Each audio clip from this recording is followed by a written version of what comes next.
Since 1947, the immediate external threat to India has been from Pakistan.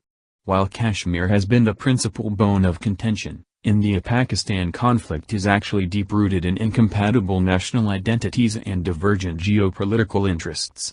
The idea of Pakistan as a homeland for the protection and progress of India's Muslims remains incompatible with the idea of India as a composite entity that is home to multiple communities, irrespective of contending ideologies on how domestic intercommunal relationships should be structured. 8 And whereas India endeavors to preserve the geopolitical unity of the subcontinent by establishing its predominance in the region, Pakistan seeks to deny such a role for India by seeking parity with it through both the mobilization of internal resources and the borrowing of power from extra-regional states. 9.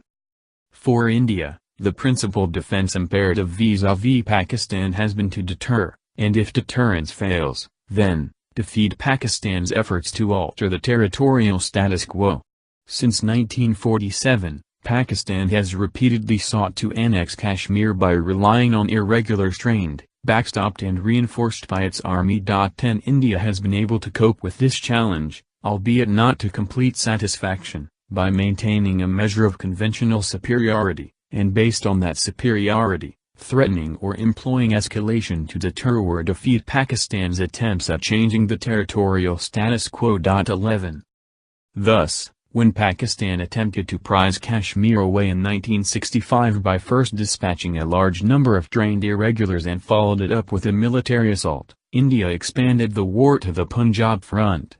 In fact, this policy response was decided upon in 1950 by the Defense Committee of the Cabinet based on the recommendation made by the military leadership. 12 It was the logic dictated by this policy that drove the military modernization of the 1980s and the Army's adoption of the Sundarji Doctrine, which envisaged an armored offensive to sever Pakistan in two. More recently as well, when Pakistani terrorists attacked the Indian Parliament in December 2001, India mobilized and threatened war.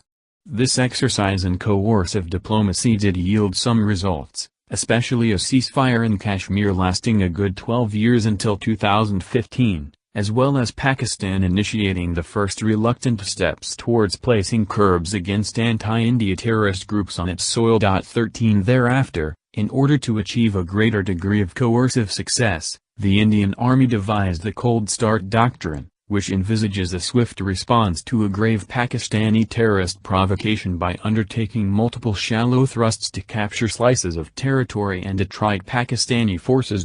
14 Circumstances until now have not been conducive for applying this doctrine in actual combat. In the meantime, the Indian Army has been resorting to intense firefights and special forces operations along and across the line of control with a view to imposing costs on the Pakistan Army.